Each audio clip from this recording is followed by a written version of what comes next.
John's literally superhuman as far as I'm concerned. He will push himself to the very, very end. I've never trained with anybody who trains that hard and that fast. He wants to get something, he'll go after it as hard as he can. He's reached levels that no human being has ever done. He's an extraordinary athlete. He's the greatest endurance athlete of all time, anywhere bar none. John does what he does simply because he can.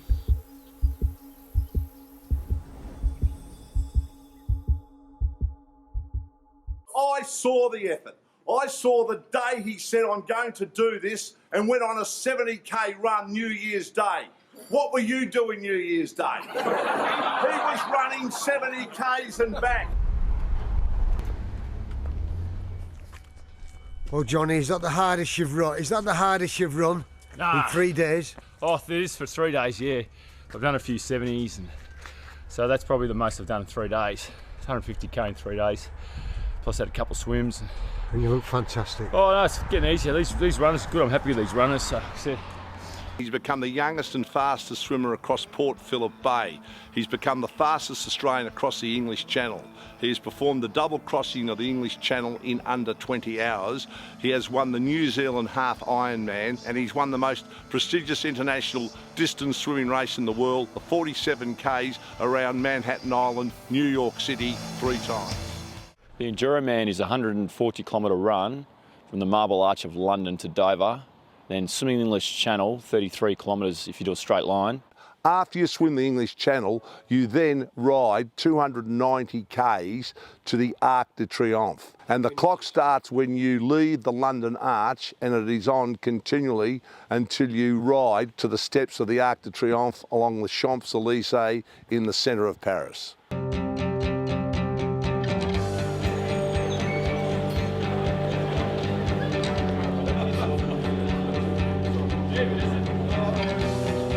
Hi, Johnny. Good to meet you, mate. Great to see you, great to see you. I became part of the Royal Navy Royal Marines triathlon team.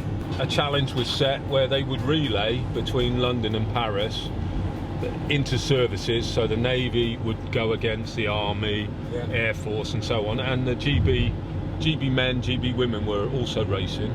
I thought, what a fantastic idea. So I swam the English Channel in '89, which was tough for me without a wetsuit. You know, I was a triathlete. Once I'd done that, I realised then, well, now's the time to try and do this London to Paris for myself. I started training again, and I did it the following year. And what year was that? 91, I was successful. 91, you did the very first arch. Yeah, held the record until Mark Bayliss got it. The record's currently held by an Englishman called Mark Bayliss, and he set it at 72 hours something. So I'm going to try and knock that off. See. This is it, Johnny. That's it.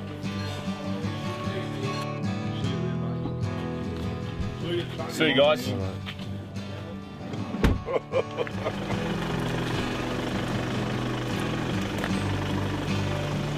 Where's Johnny?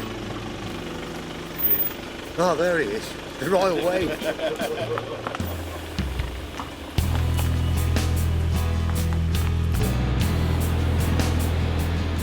Well, we arrived at Marble Arch in London, and look at this weather. It's perfect for John. He's turned it on. We've got half an hour to go. Johnny's here already making a few friends. Word has got around. Even India. People have come from India to see John off. It's unbelievable the power of this man's popularity. I'll start him and we'll make tracks down. But he's ready. We're going to start any minute. He's just getting his trousers. He's just getting his trousers off now.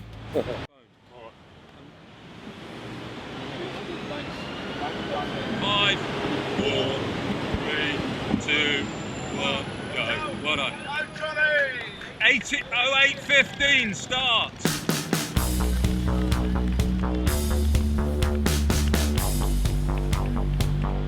From the Marble Arch in London on August the 26th, 2014 at 8:15, the great man began his enduro event attempt.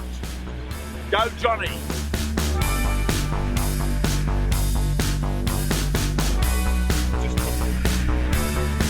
Straight under the bridge. Yep.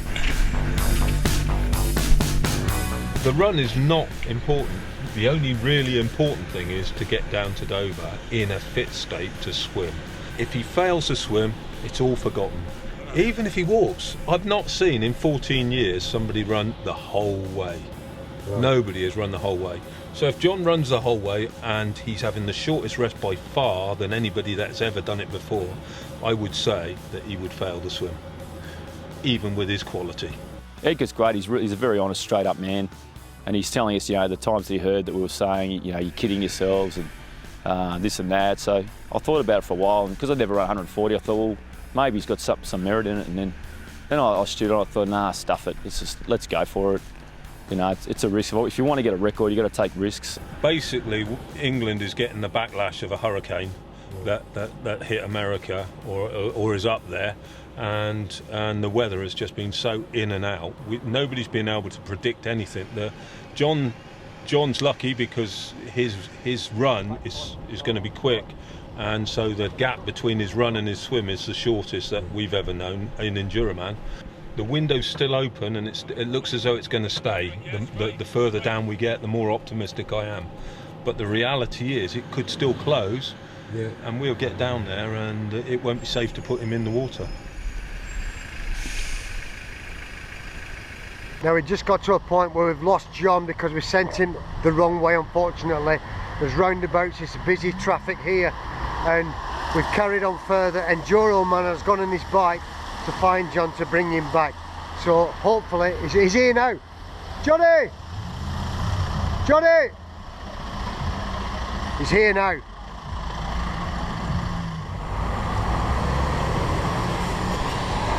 Well done, John.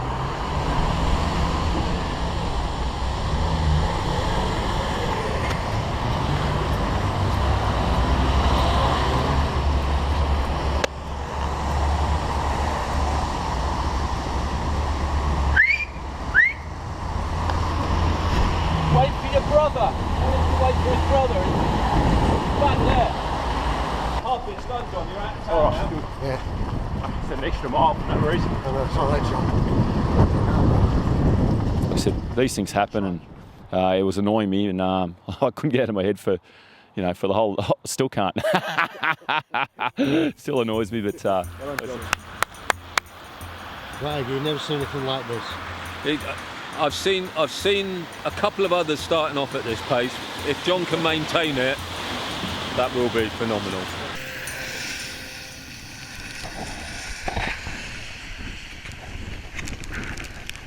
The great John Van Wisse. These are unbelievably shocking conditions, but he just ploughs on. He just ploughs on. The man is on a mission. I just got word that the conditions are looking okay for the channel. Yep. And it's all go ahead for the moment.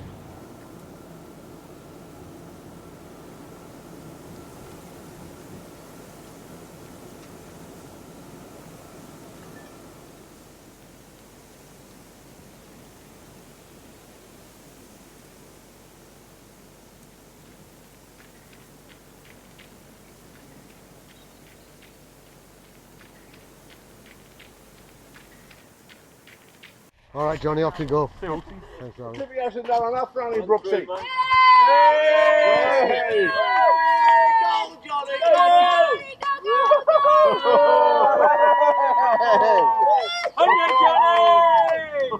Look in the back! Hey! Look in the back, Johnny! High five, son! Let's go home. Hey, well done, Awesome man, awesome man, well done. Well done. Good rest, eh? 3 cheers for Johnny Van Wisse. Hey! It's amazing. He said he was going to do 16 hours and he did 15 hours, 53 minutes. So he couldn't have timed it any better. Yeah, I'm really impressed.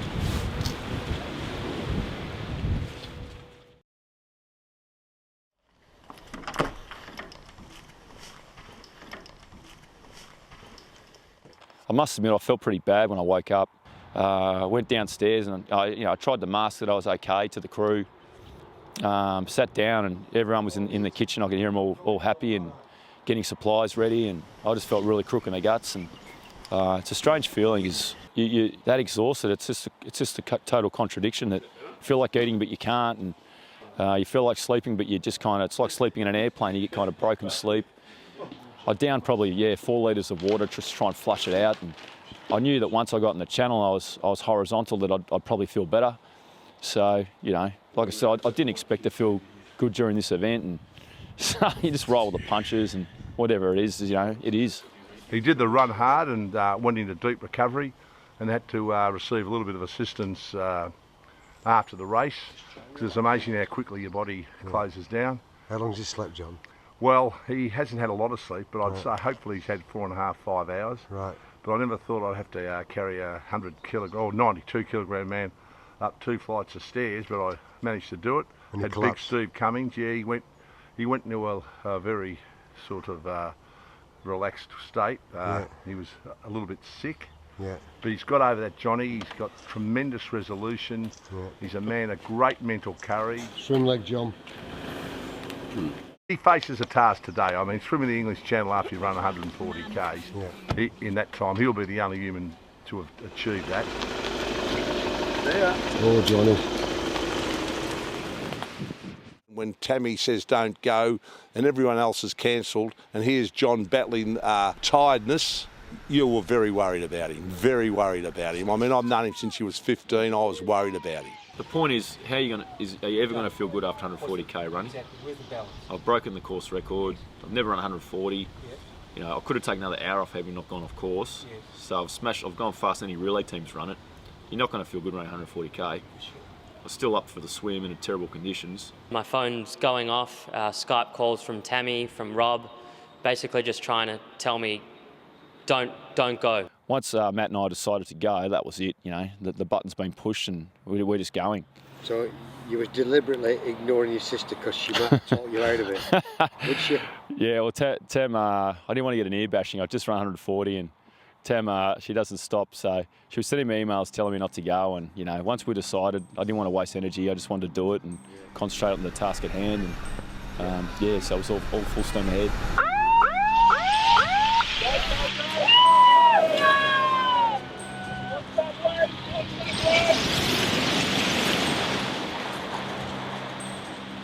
John ended up making the decision to go, so he set off. And from that moment on, I guess panic stations at the back of my mind. I knew that he was going to be facing a huge battle to get across the channel. If he gets across, which I'm sure he will, but if he, it'd be a channel swim and a half.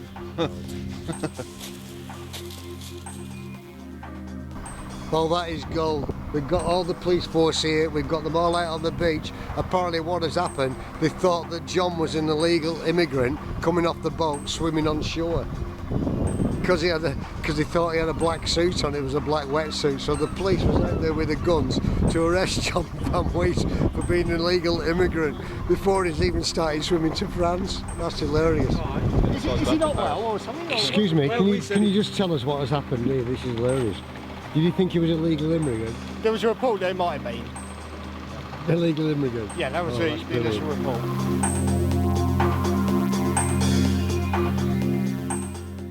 To have a headwind and a chop that's hitting you constantly, it literally is like being in a boxing match. It's like being punch drunk. It's like someone's continually punching you. And the problem with that is that basically, because the water's moving a lot more, you're actually travelling a lot further from Shakespeare Beach to Cape Grenée, which is in France.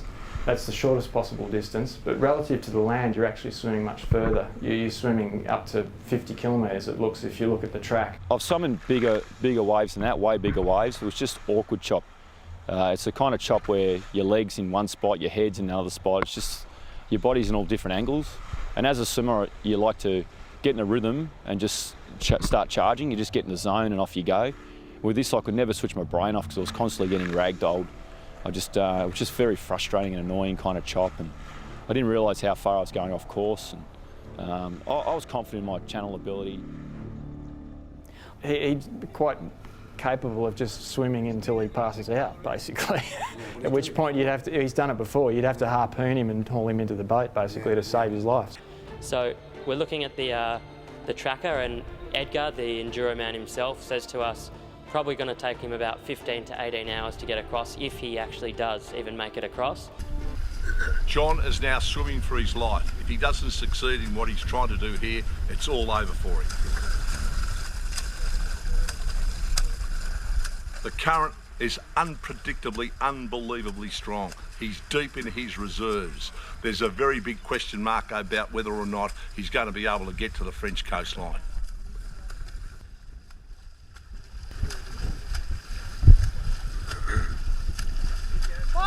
yards! 500 yards! Huh? 500 yards!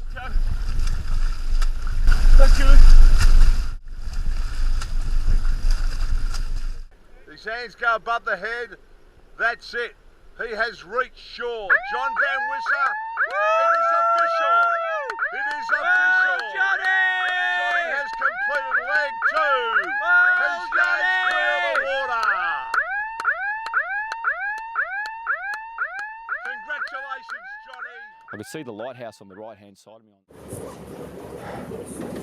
As soon as he stepped off the boat, after we gave him a hand out, I just knew that this man was literally on the verge of collapse. And I grabbed one arm and John Mocco took the other arm, and we just literally carried him up the ramp towards the car. I had no idea what a dead weight I was carrying at the time, and unbelievable to think the kind of trauma he'd put himself through going across that channel at the time. He's obviously totally spent, absolutely exhausted to the point where he can't hold his head up. His head's rolling around.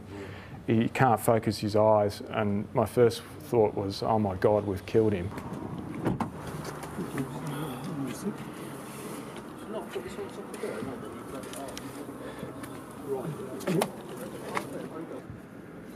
Just lean out if you can. Lean out the window.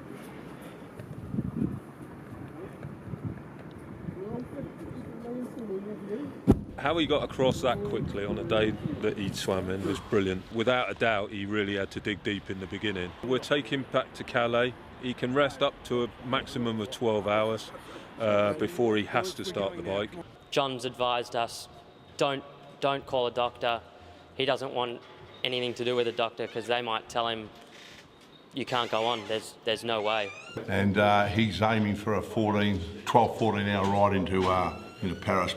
No one will ever get this. He's the greatest endurance athlete of all time, anywhere bar none. And if he's not non-wrong, then you've got to tell me who is.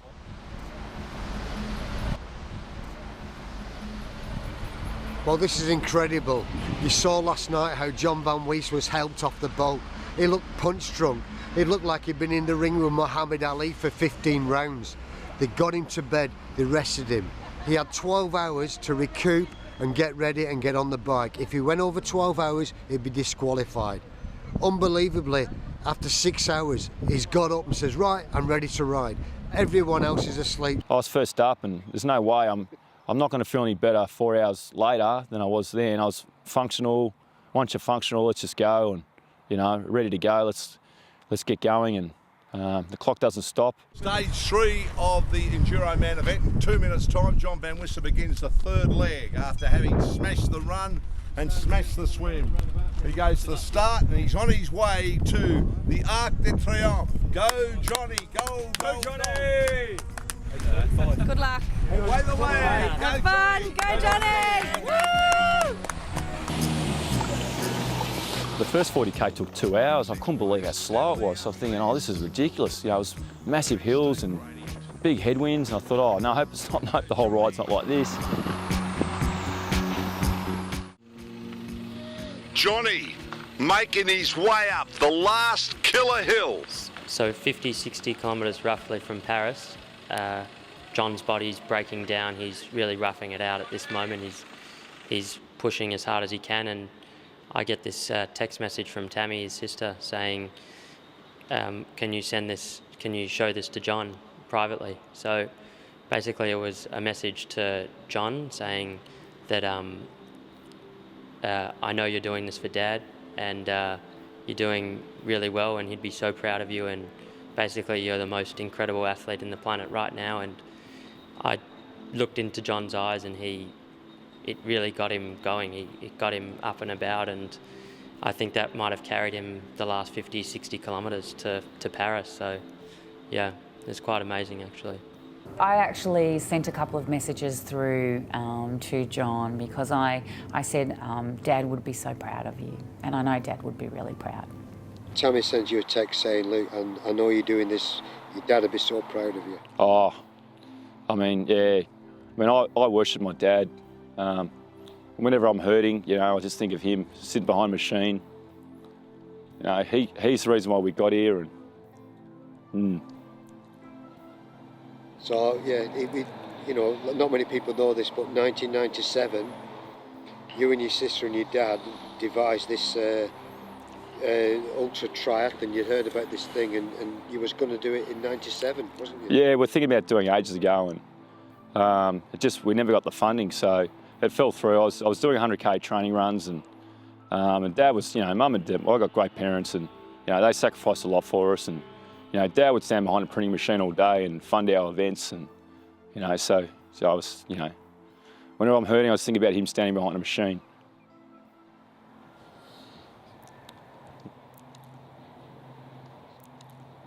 John Van Wisse is just at the Arc de Triomphe. He's nearly finished. It's the last red light, I should imagine, before we get to the finish. Johnny, where is he? Down here?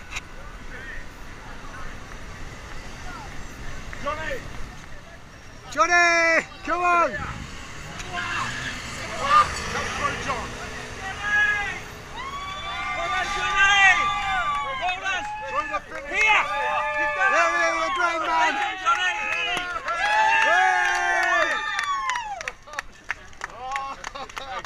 Johnny, great man!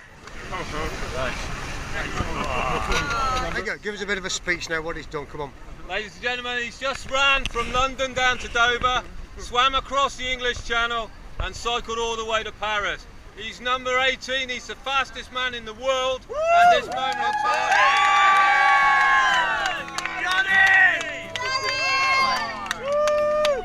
He is Enduroman, the fastest man. John Van Wisse from Australia ran down in 15 hours and 53. He swam the channel in 12 hours 31, which is the second fastest channel swim of all time for Enduroman. And he cycled up here in 14 hours and 7, and he's got a total time, world record time, beating the previous record holder by over 12 hours, 61 hours and 27 minutes. John, who is this now? Tell us who the Right, I've said it all along, and I'm talking the truth. He is the greatest endurance athlete of all time anywhere on the planet. And if you reckon he's not, you tell me who he is and I'll have the debate with you. Because he is the greatest of all time. Ali was the greatest at what he did. We loved Ali, and I'm sure Ali loves what this bloke has done. Good on you, Muhammad, we love you. Yeah, I'm worried that, you know, I'll be 50 years old and someone gets a perfect day or whatever and beats my time, and I'll be too old to defend myself, and I'll be like a whinging old man saying I could have done this, could have done that. So I want to go back and try and get a better window and see if I can, you know, lower it a fair bit, and then I think I'll be happy.